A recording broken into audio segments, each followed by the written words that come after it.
करना भी नहीं पड़ती इस एकादशी की, केवल ये कथा सुनकर ही उतर जाता है। बहुत ध्यान से सुनना इसको कथा, तो बड़े भाव से सुन लो इसको, है? बड़े प्रेम से। इसलिए सारी एकादशियों में निर्जला एकादशी की महत्वता शास्त्र प्रमाण करता है। महाराज निर्जला एकादशी का उद्यापन जो करा जाता है, उसका उद्यापन और प्रदोष का जो उद्यापन करा जाता है, इन दोनों का क्रम लगभग एक जैसा है। तो निर्जला पहुंचे, और निर्जला ने जाकर भगवान नारायण से निवेदन करा। भगवान विष्णु ने पूछा, क्या बात है निर्जला, आज तुम हिलती हुई यहाँ पर आकर खड़ी हो गई, क्या हुआ क्या है? क्या तुमको गौलोक धाम में आनंद की अनुभूति नहीं हो रही जो तुम वैकुंठ में आई?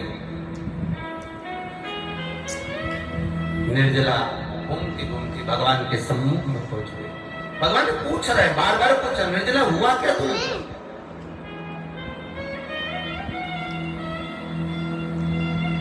निर्जला एकादशी हुआ क्या है तुम?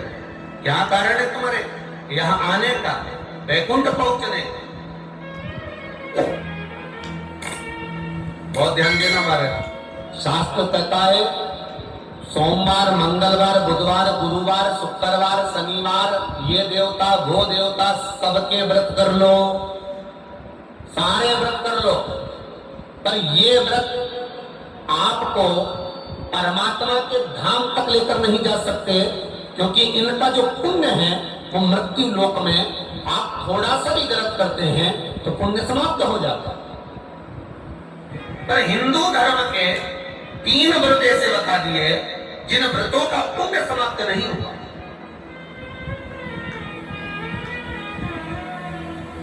हिंदू धर्म के 3 व्रत ऐसे हो गए जिनका पुण्य समाप्त नहीं हुआ हमारे, जिनका पुण्य प्रबलता में बढ़ता गया। पहले नंबर पर एकादशी, दूसरे नंबर पर प्रदोष, और तीसरे नंबर पर शिवरात्रि। एकादशी भी 26 से, तो प्रदोष भी जम के बोलते जाओ 26 से। शिवरात्रि केवल 12, केवल 12, और अगर अधिक मास भी पड़ जावे तो ये अधिक की आय इसको कह रहा है। तो यहाँ शास्त्र कह रहा है कि 3 व्रत हमारे यहाँ जिनका पुण्य समाप्त नहीं हुआ, जिनका पुण्य प्रबल हुआ, बड़ा, इसलिए आज भी माता एकादशी का व्रत करती है।